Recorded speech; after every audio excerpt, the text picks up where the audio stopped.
En el artículo 128 del Código Penal encontramos varios tipos penales vinculados con la pornografía infantil. La orientación político-criminal de estos delitos es poner énfasis en el peligro de que los menores de edad sean explotados en la actividad lucrativa que representa la pornografía. El bien jurídico tutelado en el artículo 128 del Código Penal es el normal desarrollo sexual de los menores de edad desde el punto de vista de no ser expuestos a la explotación sexual por parte de terceros. Además, hacer víctima a un menor de los delitos de pornografía vulnera su dignidad individual al ser utilizados como medio para satisfacer deseos sexuales ajenos. Veamos ahora cada uno de estos delitos. El artículo 128 tiene 3 párrafos. Vamos a comenzar con el primero, la primera parte del párrafo primero, que tipifica los delitos de producción y divulgación de pornografía infantil en los siguientes términos. Dice el primer párrafo del artículo 128, será reprimido con prisión de 3 a 6 años el que produjere, financiare, ofreciere, comerciare, facilitare, divulgare o distribuyere por cualquier medio toda representación de un menor de 18 años dedicado a actividades sexuales explícitas o toda representación de sus partes genitales con fines predominantemente sexuales. Esos son los delitos comprendidos en el primer párrafo del artículo 128 en su primera parte. Respecto de la estructura típica, vamos a encontrar una gran cantidad de verbos típicos porque el legislador lo que ha pretendido por medio de esta técnica legislativa es no dejar ningún eslabón de la cadena de producción de pornografía infantil sin punir, es decir, generalmente estos son delitos de criminalidad organizada, entonces hay una gran cadena de producción de la pornografía, desde quien la produce y la financia hasta quien la comercia, la divulga y la distribuye. Entonces, por ese motivo encontramos gran cantidad de acciones típicas en este primer párrafo del artículo 128. El primero de los verbos típicos es producir, que implica crear, fabricar o imprimir, construir el material pornográfico en el cual se represente a un menor de 18 años. Por su parte, financiar quiere decir colocar el capital, poner el dinero o recursos económicos a disposición del productor para que lleve a cabo propiamente la creación, la producción del material pornográfico. Ofrecer quiere decir comprometer la entrega del material pornográfico, es decir, consiste en una invitación a acceder a la pornografía. Esta conducta de ofrecer, de ofrecimiento, se consuma más allá de que se haga llegar o no el material prometido. Para la consumación, en este caso, basta con que el autor ofrezca el material para perfeccionar el delito, es decir, con que comprometa la entrega, aunque esa entrega todavía no haya tenido lugar. Se consuma con el mero ofrecimiento del material pornográfico en esta tercera conducta típica. Luego encontramos el verbo típico comerciar, que implica negociar, poner un precio al material pornográfico, sacar un provecho, lucrar económicamente con el material pornográfico que represente a menores de edad. Luego encontramos las conductas de publicación y divulgación. Publicar quiere decir posibilitar el conocimiento del material pornográfico por parte de terceras personas, es decir, implica hacer posible la difusión de la pornografía infantil. Puede llevarse a cabo a través de la prensa gráfica o a través de internet, es indiferente el medio utilizado para la publicación. La facilitación, que es el siguiente verbo típico, facilitar quiere decir proporcionar los medios para que otra persona acceda al material pornográfico. Puede consistir en el préstamo del material o la puesta a disposición del material por parte de otro. El soporte en el cual se encuentra el material es irrelevante, puede tratarse de un soporte físico o digital, puede tratarse de una revista y puede tratarse de un DVD también. Con lo cual, en ese sentido, las actuales tecnologías posibilitan que se haya ampliado claramente la modalidad comisiva de estos delitos. Divulgar implica dar a conocer a un número indeterminado de personas, y distribuir quiere decir entregar a un número determinado de personas que son los consumidores de la pornografía infantil. Esta larga lista de verbos típicos es criticada por la doctrina, y con razón, puesto que pareciera existir cierta superposición entre estos verbos típicos. Quien distribuye el material pornográfico también lo está facilitando. Distribuir quiere decir también facilitar. El que publica el material pornográfico lo está divulgando porque está de alguna forma posibilitando que otras personas accedan a él. Sobre todo si se lleva a cabo a través de Internet, donde se pueden compartir links de descarga de videos y de esa forma se posibilita que un número indeterminado de personas pueda acceder al material pornográfico. Por otra parte, varias de las conductas típicas ya están abarcadas por las disposiciones referentes a la autoría y la participación criminal. Quien aporta los medios económicos, quien le facilita a otro el dinero para que produzca la pornografía, no está haciendo otra cosa que participar en la producción. Si un sujeto financia la producción, si un sujeto brinda los medios económicos o aporta medios para que se pueda producir, en todo caso el autor será el productor y el que financia será un partícipe necesario. Es decir, que no era necesario tipificar expresamente la acción de financiar, porque ella ya quedaría alcanzada por la complicidad primaria. El que financia está participando dentro de la producción. Ahora, el concepto de pornografía infantil se define a este elemento como cualquier representación de un menor de 18 años dedicado a actividades sexuales explícitas o como toda representación de sus partes genitales con fines predominantemente sexuales. Esa es la definición que está expresamente íncita en el artículo 128 del Código Penal.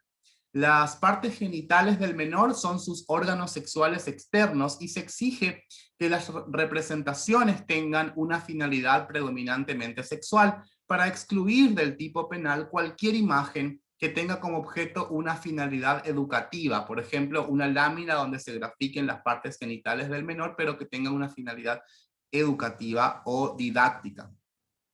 No es típica de este delito la producción o divulgación de material pornográfico en el cual intervengan sujetos mayores de edad. Es decir, si únicamente se está representando a sujetos mayores de edad en ese material pornográfico, esa acción es atípica. Solamente será típica la conducta si hay algún menor de edad, algún menor de 18 años involucrado en esas representaciones a las que hace referencia la ley.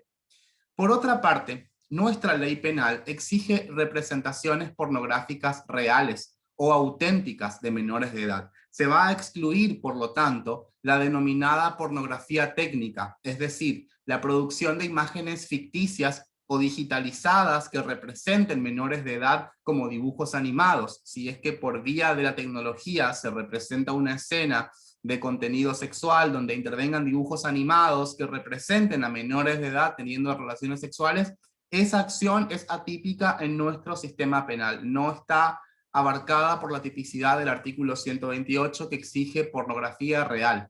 Y tampoco va a ser típica la acción de adultos que se hagan pasar por menores de edad. Por ejemplo, dos sujetos que tengan por lo menos 18 años representan una escena pornográfica en la cual se hacen pasar por menores de esa edad. Bueno, esa acción, aparentando tener 18 años en una escena pornográfica, esa acción es atípica también en nuestro derecho penal, que va a exigir pornografía real donde intervengan menores de edad.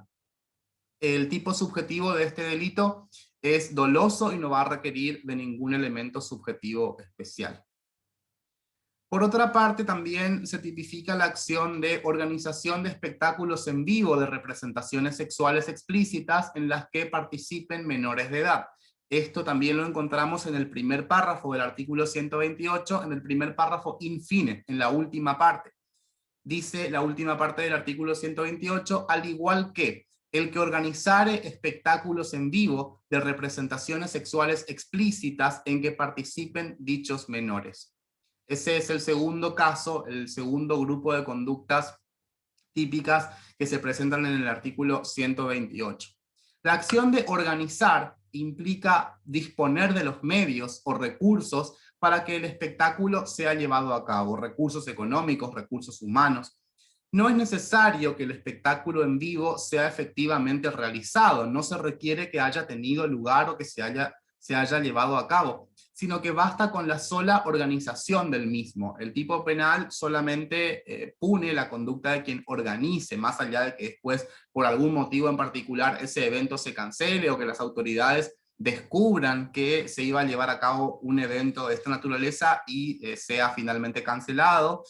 Es suficiente con la organización de este tipo de espectáculos. Los espectáculos a que hace referencia el tipo penal deben ser montados en vivo, es decir, actuados en forma directa frente a los espectadores.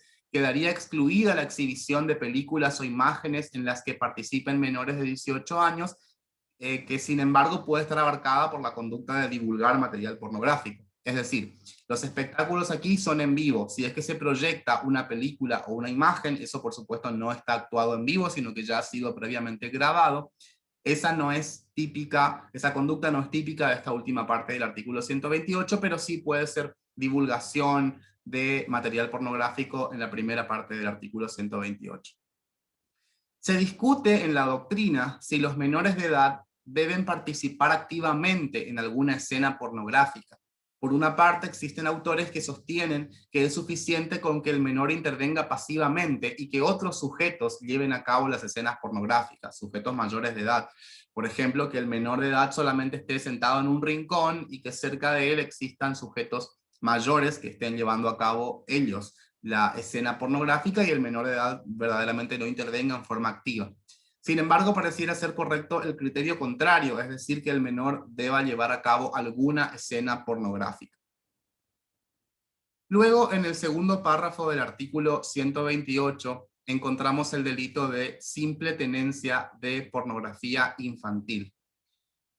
Dice el segundo párrafo, será reprimido con prisión de 4 meses a 1 año el que a sabiendas tuviere en su poder representaciones de las descriptas en el párrafo anterior. Este segundo párrafo del artículo 128 fue incorporado en el año 2018 por la ley 27.436.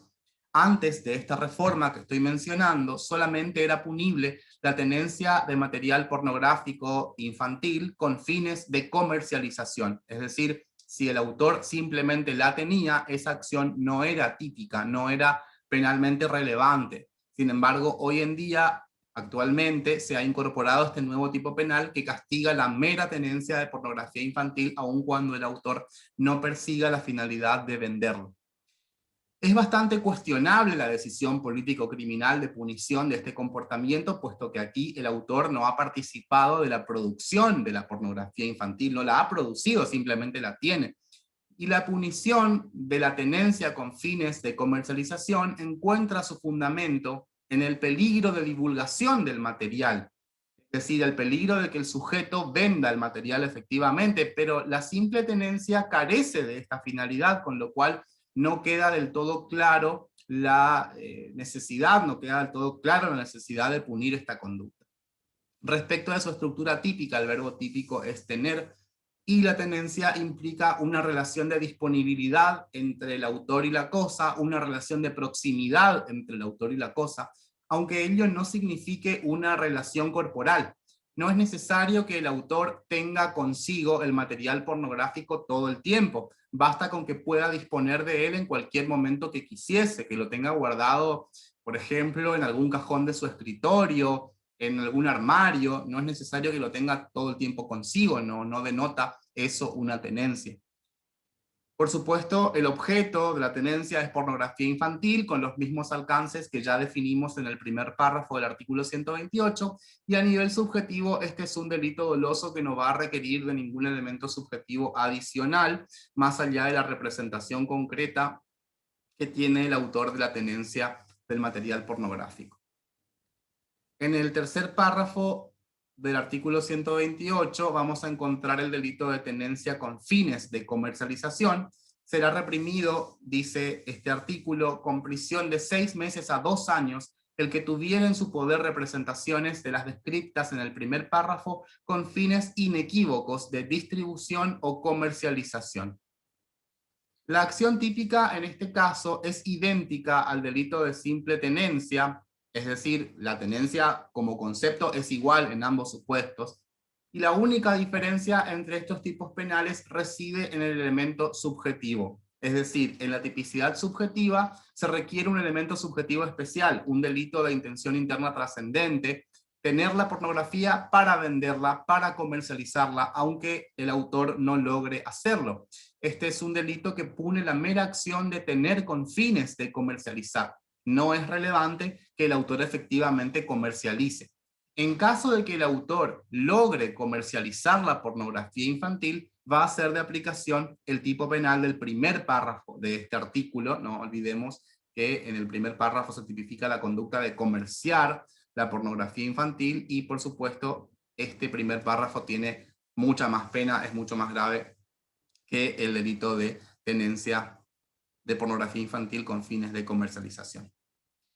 Ahora, respecto de las cuestiones probatorias, ¿cómo podemos probar que el autor tenía la pornografía para comercializarla? Por supuesto que este es un elemento que debe ser probado en el proceso penal para acreditar la existencia de la acción típica. ¿Cómo probamos que tenía el material para comercializar y que no lo tenía para uso personal? La diferencia, la importancia práctica de esta prueba reside en que si no podemos probar que el autor tenía la pornografía infantil para comercializarla, vamos a tener que aplicar el segundo párrafo, es decir, tenemos que aplicar la simple tenencia. Si no podemos probar la finalidad, vamos a tener que tipificar la acción en el segundo párrafo. Existen ciertos indicios, como por ejemplo que el autor tenga muchas copias de la misma película en DVD. Claramente, si encontramos en la casa del autor, en su habitación, encontramos varias películas en DVD, encontramos varios DVDs vírgenes listos para ser grabados, bueno, aquí podemos pensar que el autor tenía listas las copias para venderlas. Luego encontramos en el último párrafo, en el penúltimo párrafo del artículo 128, será reprimido con prisión de 1 mes a 3 años el que facilitare el acceso a espectáculos pornográficos o suministrare material pornográfico a menores de 14 años. Este delito consiste en, por una parte, facilitar el acceso a espectáculos pornográficos a menores de 14 años. Facilitar quiere decir hacer posible el acceso a estos espectáculos, franquear los obstáculos para que el menor pueda acceder a ellos. No es necesario que efectivamente el menor haya presenciado el espectáculo, bastaría con abrirle la puerta al menor para que ingrese al espectáculo. El espectáculo en cuestión debería tener lugar en un recinto cerrado, que no sea de acceso público y libre, porque de lo contrario no habría necesidad de que nadie facilite el acceso al menor de edad y él podría hacerlo por sí solo. Entonces no puede ser un espectáculo de acceso público. Se necesitaría que alguien nos dé el acceso y en eso consiste la acción típica en este delito, facilitar el acceso a un espectáculo pornográfico a un menor de 14 años de edad. La segunda acción típica consiste en poner a disposición del menor el material pornográfico, suministrarle el material pornográfico, que puede consistir en revistas, películas, videos o links en internet. No es necesario tampoco que el menor esté enterado del contenido pornográfico. Puede consumarse el delito entregando revistas pornográficas en una caja cerrada. En este delito, el material pornográfico debe involucrar a mayores de edad, porque de tratarse de pornografía infantil que se suministra a un menor de 14 años, va a ser de aplicación el primer párrafo de este artículo, que tiene además una pena mayor, puesto que se está facilitando la pornografía infantil. Es decir, aquí cuando nos referimos al suministro de material pornográfico, ese material pornográfico debe involucrar a personas mayores de edad. Si fuera pornografía infantil, aplicamos el primer párrafo en su modalidad de facilitación de pornografía infantil a terceros. El sujeto pasivo debe ser una persona menor de 14 años y a nivel subjetivo este es un delito doloso que no requeriría de ningún elemento subjetivo especial. Además, debemos aclarar que este delito puede concursarse, puede concurrir con el delito de corrupción de menores. Si el contenido del material suministrado al menor coincide con lo que se denomina pornografía dura, como actos de sometimiento, humillación, actos de sadismo o sadomasoquismo, violencia sexual, esta acción puede concurrir con el delito de promoción de la corrupción de menores, el artículo 125 del Código Penal. Por último, en el artículo 128, en su último párrafo nos dice que todas las escalas penales previstas en este artículo se elevarán en 1/3 en su mínimo y en su máximo, cuando la víctima fuere menor de 13 años. Ya sabemos que a los menores de 13 años el legislador ha querido dispensarles una protección penal particular o especial, más enérgica, porque se entiende que por debajo de los 13 años el menor no tiene ninguna capacidad de consentir ningún acto sexual, con lo cual siempre el legislador considera más grave que estas conductas se lleven a cabo sobre menores de 13 años. En el artículo 129 del Código Penal encontramos tipificado el delito de exhibiciones obscenas.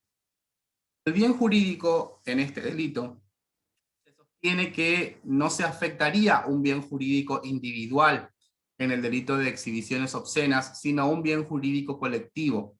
Las exhibiciones obscenas consistirían en un acto de ultraje al pudor público, con lo cual la víctima de este delito es la sociedad, no el sujeto en particular. Se lesionaría la decencia social como el derecho de la sociedad a que no se afecte su sentimiento de pudor mediante conductas obscenas, con lo cual pareciera ser que en este delito lo que se afecta en concreto es la moral sexual.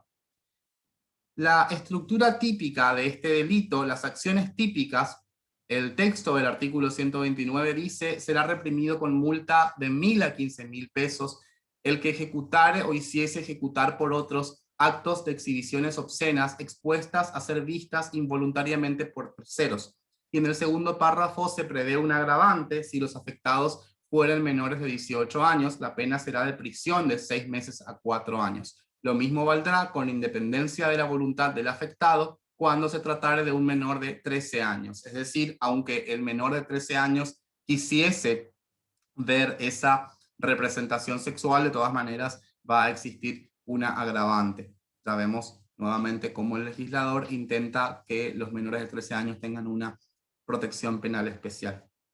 Bien, las acciones típicas son ejecutar o hacer ejecutar por otro a nivel objetivo actos de exhibiciones obscenas que además estén expuestos a la vista de terceros sin el consentimiento. A nivel subjetivo es un delito doloso que no requeriría de ningún elemento subjetivo adicional.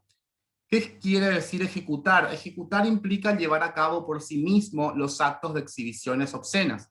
Hacer ejecutar por otro quiere decir valerse de otra persona o de otras personas para realizar el acto obsceno. Por ejemplo, valerse de menores de edad o de sujetos inimputables.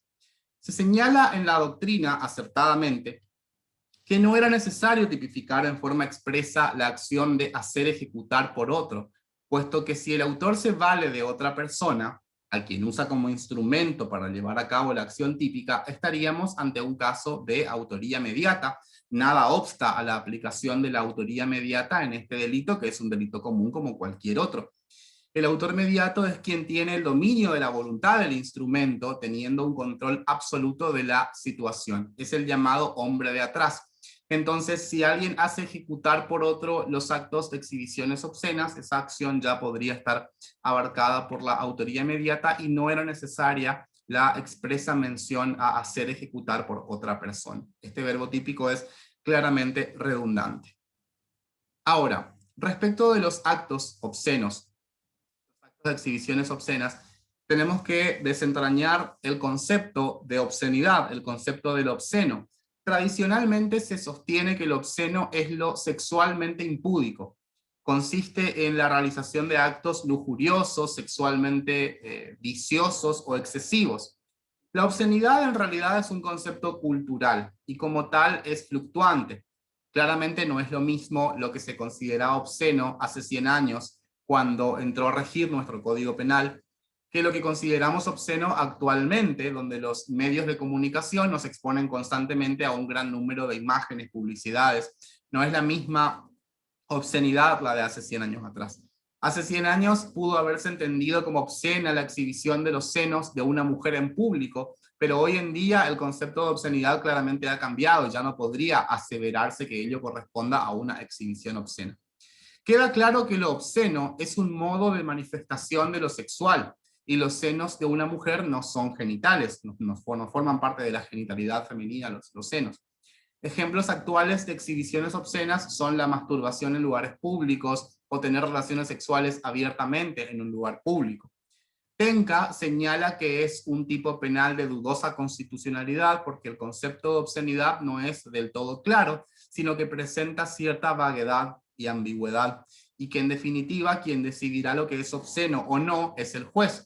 Por ello entiende que se vulnera aquí el principio de legalidad en su exigencia de ley cierta, y esto es de alguna forma correcto porque el concepto de obsceno es bastante fluctuante, no tenemos un concepto estático de obscenidad, sino que el mismo va a ir cambiando, va a ir mutando conforme las consideraciones sociales y pautas culturales de una sociedad en un contexto histórico determinado. Así que podemos pensar que este delito en realidad roza la inconstitucionalidad, o que por lo menos deberíamos ser muy prudentes a la hora de interpretar la exigencia de obscenidad.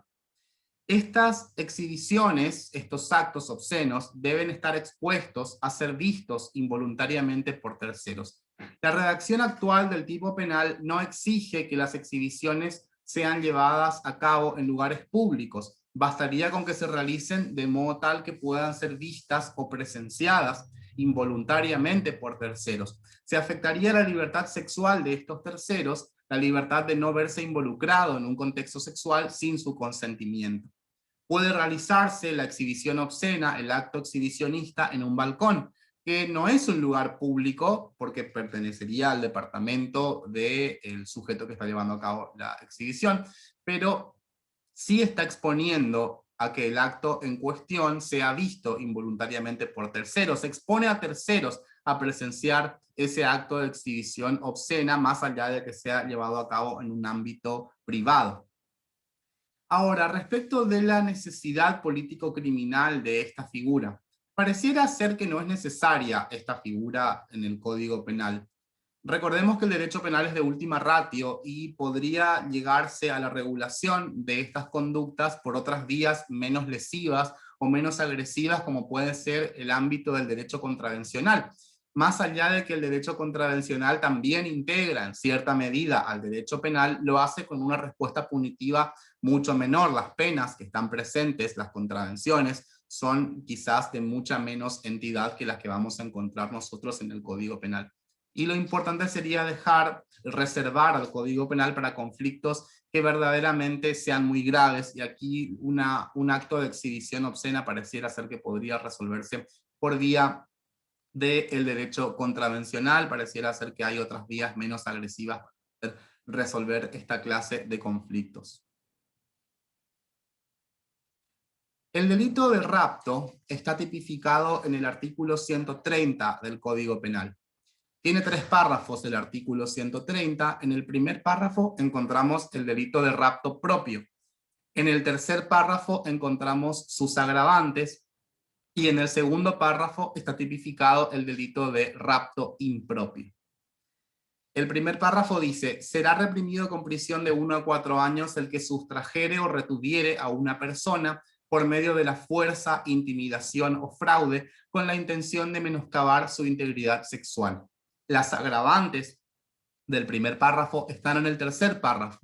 La pena será de 2 a 6 años si se sustrajere o retuviere mediante fuerza, intimidación o fraude a una persona menor de 13 años con el mismo fin. Es decir, la agravante por minoría de edad de la víctima. Nuevamente, si la víctima es menor de 13 años, se agravaría el rapto propio. Respecto al bien jurídico protegido o afectado, mejor dicho, en estos delitos, el rapto es una forma de privación de la libertad y por ello es un delito pluriofensivo porque afecta a 2 bienes jurídicos. Afecta en forma inmediata a la libertad ambulatoria y además afectaría en forma mediata a la libertad sexual de la víctima.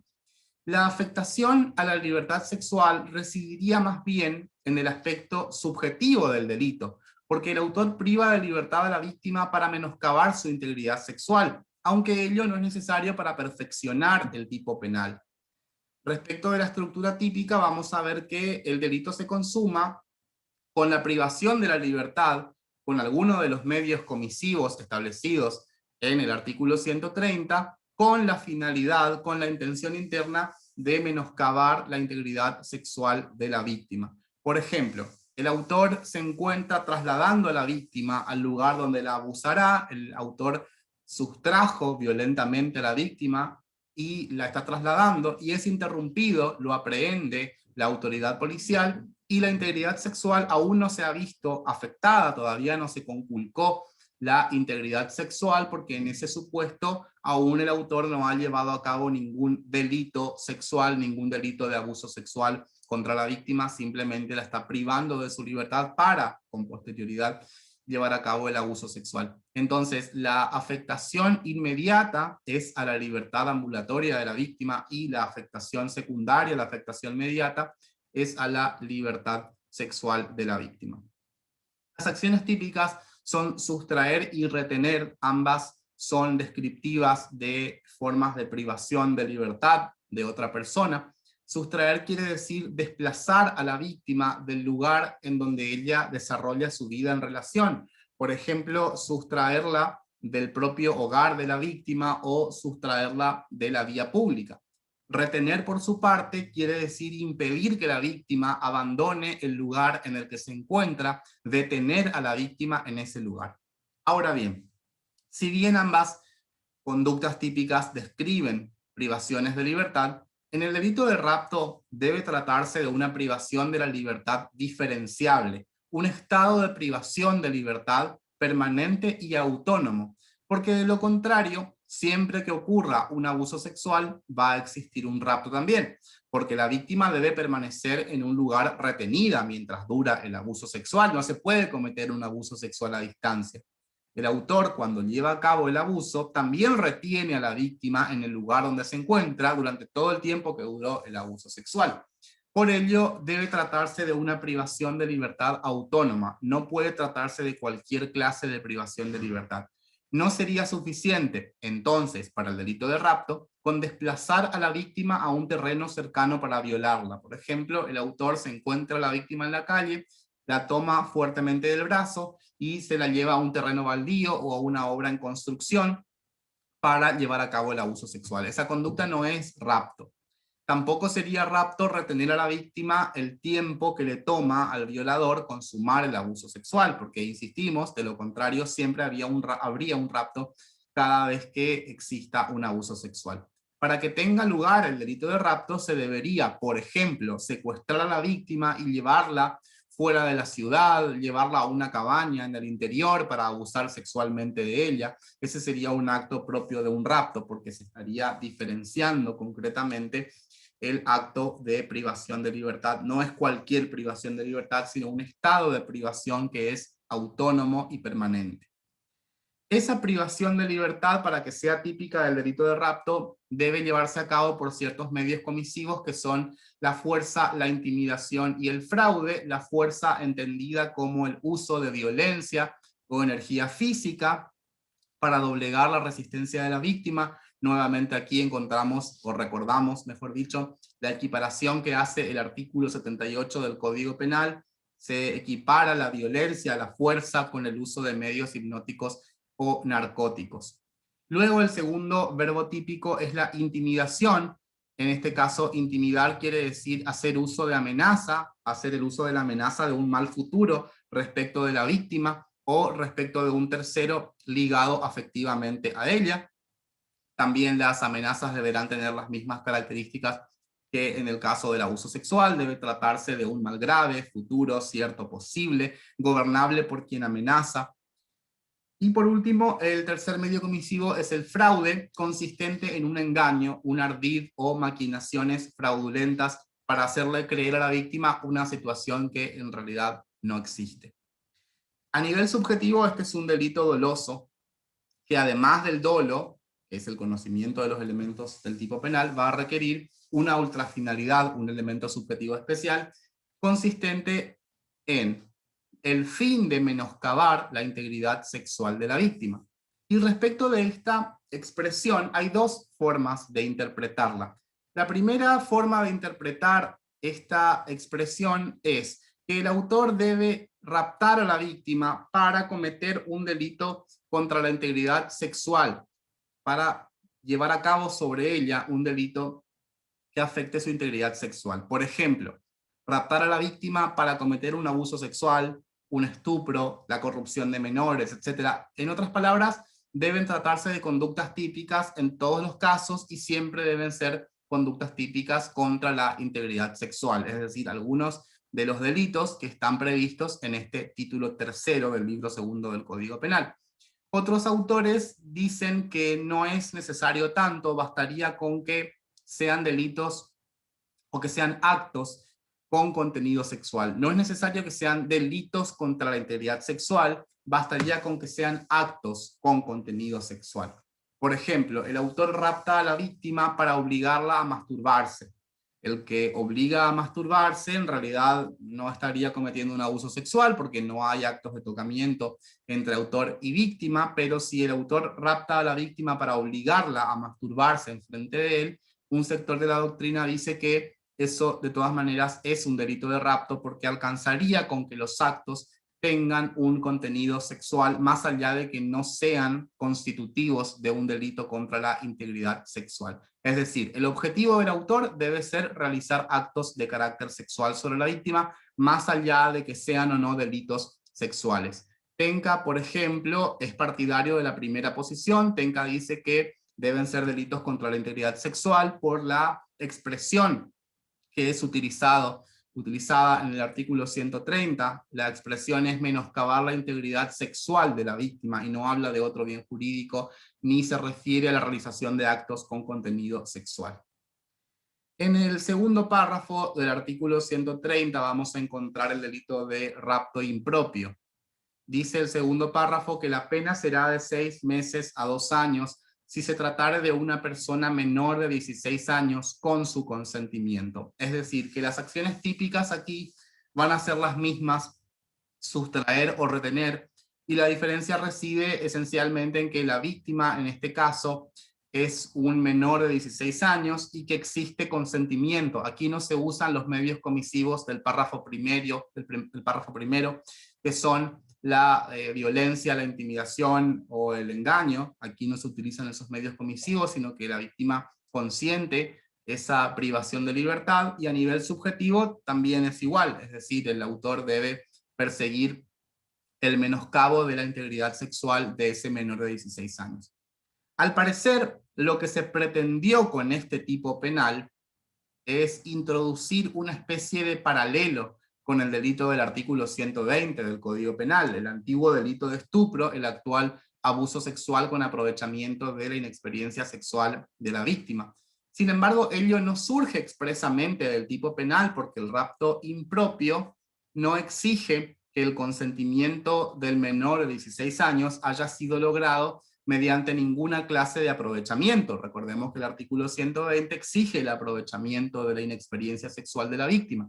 Y aquí tampoco se exige que el autor se valga de su mayoría de edad y tampoco de relaciones de preeminencia, con lo cual esta figura penal no tiene paralelo alguno con el artículo 120, por lo menos no en forma textual, así que no podríamos exigir como un elemento típico que el autor se aproveche de la inexperiencia sexual del menor para llevar a cabo el rapto. Pareciera ser que es una figura completamente autónoma y que el paralelo que se pretendió hacer fue bastante fallido.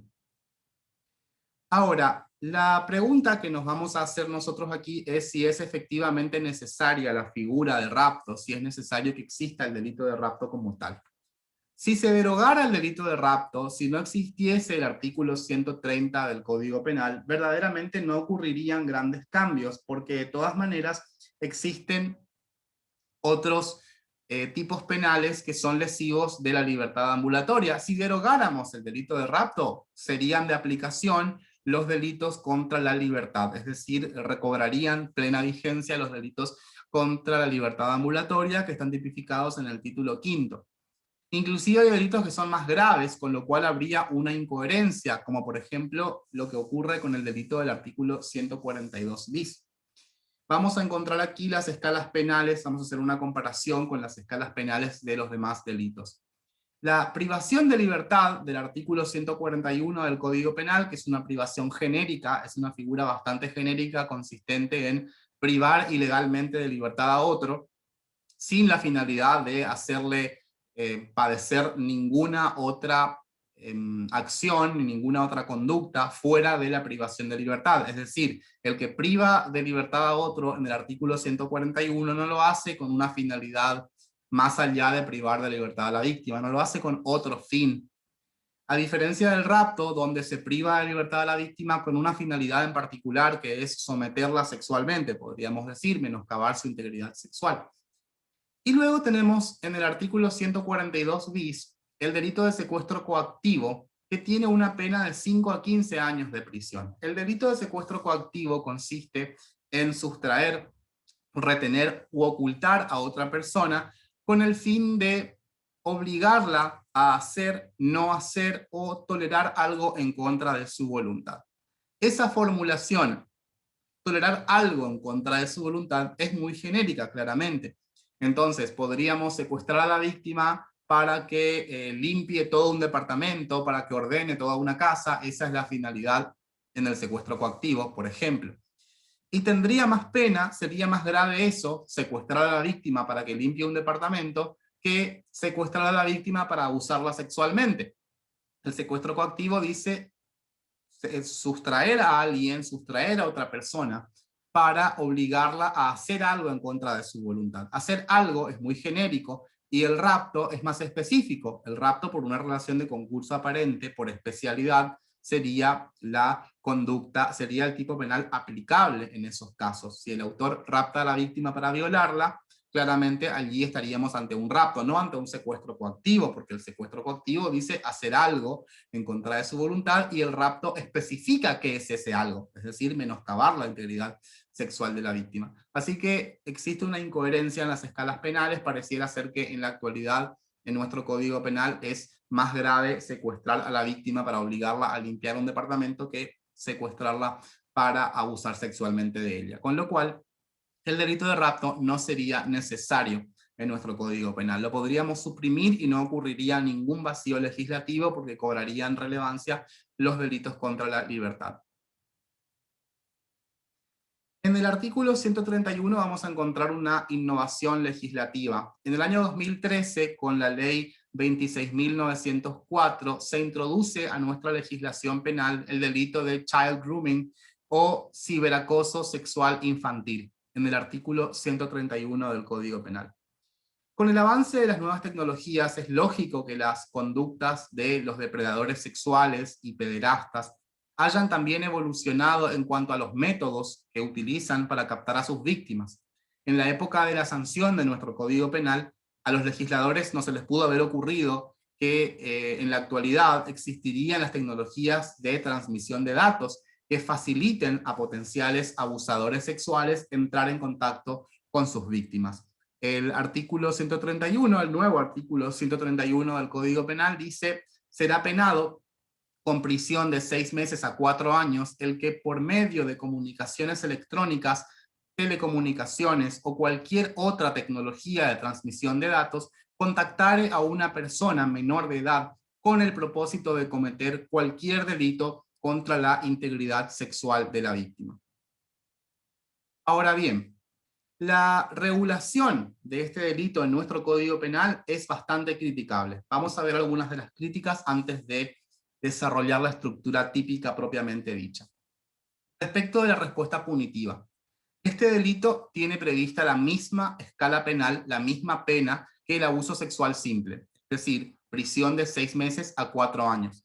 Tiene la misma pena quien contacta al menor para abusarlo que quien lo abusa efectivamente, quien lo abusa sexualmente, por lo menos en forma simple.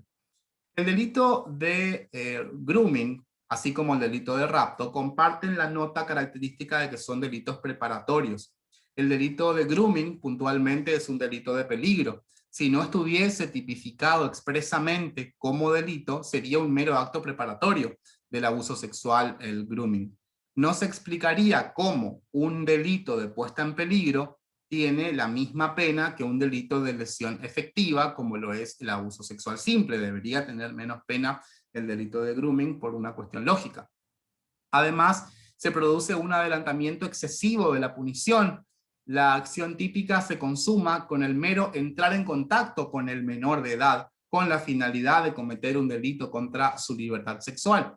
Bastaría con que el autor y la víctima se contacten, bastaría con que se saluden en redes sociales para consumar el delito, aunque todavía el autor no le haya manifestado ninguna propuesta impúdica a ese menor de edad, con lo cual se estaría adelantando demasiado la punición en este supuesto. Además, se dejaron fuera de la tipicidad conductas que realmente constituyen delito de grooming. La acción típica no debería haber sido entrar en contacto, sino que se debió haber tipificado la conducta de solicitarle imágenes o videos de contenido sexual al menor de edad.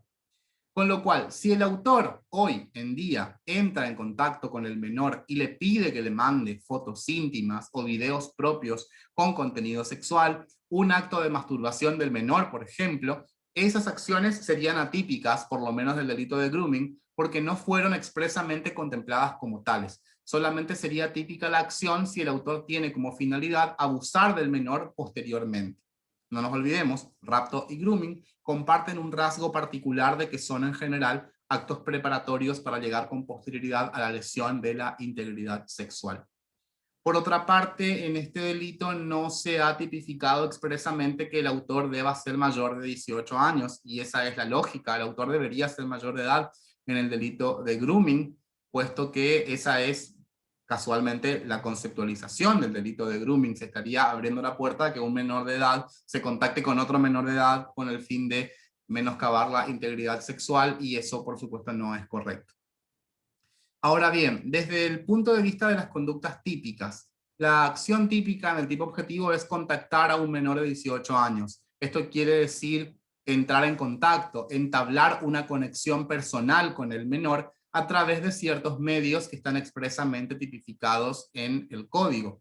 Esa conexión debe ser realizada a través de medios de comunicación electrónica, telecomunicaciones, tecnologías de transmisión de datos. Están incluidos los mensajes de texto, las llamadas telefónicas, correos electrónicos, sitios web, redes sociales, todas ellas, Instagram, por ejemplo, aplicaciones como WhatsApp. Todas esas aplicaciones o todos esos supuestos están contemplados en los medios comisivos del delito de grooming. A nivel subjetivo, este es un delito doloso que exige además una ultrafinalidad. El autor debe perseguir, además, cometer cualquier delito contra la integridad sexual del menor. Abuso sexual en cualquiera de sus formas, corrupción de menores, pornografía infantil, etc. Es decir, cualquiera de los delitos que se encuentran tipificados en el título tercero del Código Penal debería perseguir este autor. Aquí sí no se produce la misma discusión que respecto del delito de rapto. En el rapto sí se discutía qué quiere decir menoscabar la integridad sexual del menor. Y ahí se discute si es que esa expresión quiere decir cometer un delito contra la integridad sexual o basta con cometer actos de contenido sexual. En el delito de child grooming no tenemos esa duda porque la intención interna trascendente nos dice para cometer un delito contra la integridad sexual del menor. Así que no hay dudas de que en este caso la finalidad del autor debe ser cometer un delito sexual, como puede ser un abuso sexual, una violación, el delito de estupro, cualquiera de ellos que se encuentre en este título tercero del libro segundo del Código Penal. Luego vamos a encontrar en los artículos 132 y 133 del Código Penal disposiciones generales.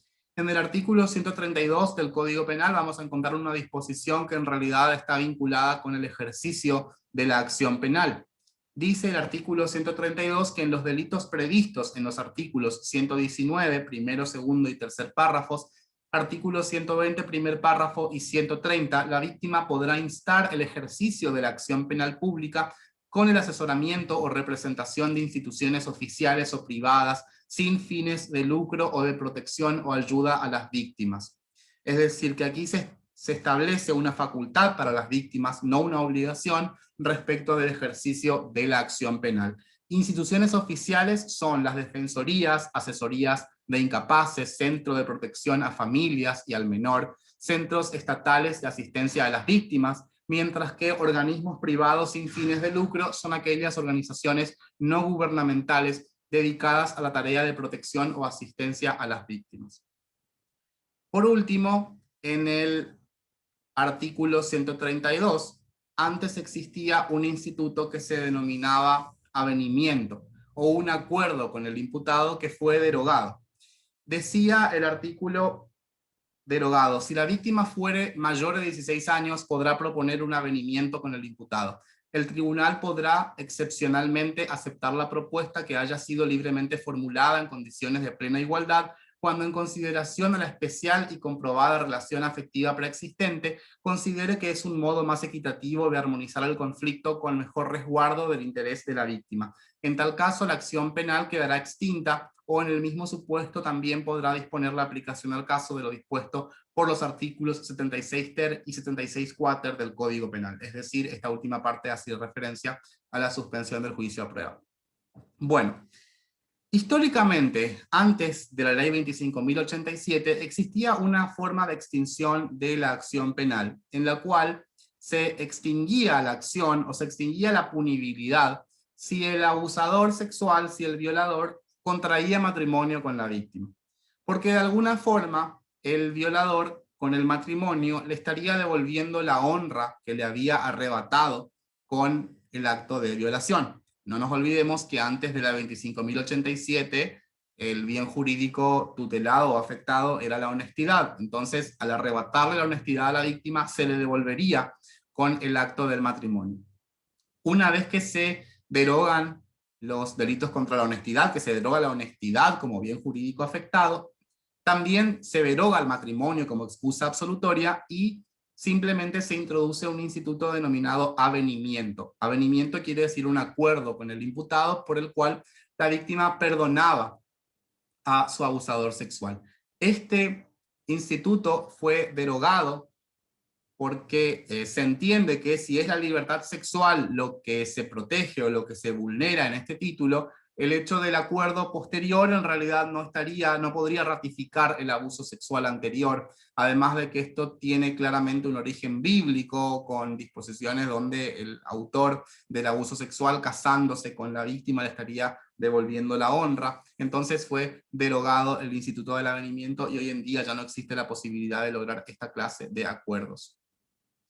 Luego, en el artículo 133 encontramos una excepción a las reglas de la participación criminal que nos dice que los ascendientes, descendientes, cónyuges, convivientes, afines en línea recta, hermanos, tutores, curadores y cualesquiera persona que, con abuso de una relación de dependencia, de autoridad, de poder, de confianza o encargo, cooperaren a la perpetración de los delitos comprendidos en este título, serán reprimidos con la pena de los autores.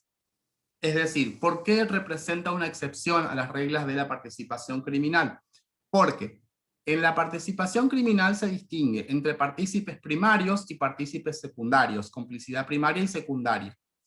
Esta distinción tiene que ver con la entidad del aporte, es decir, el aporte esencial, el aporte escaso, es constitutivo de una participación necesaria.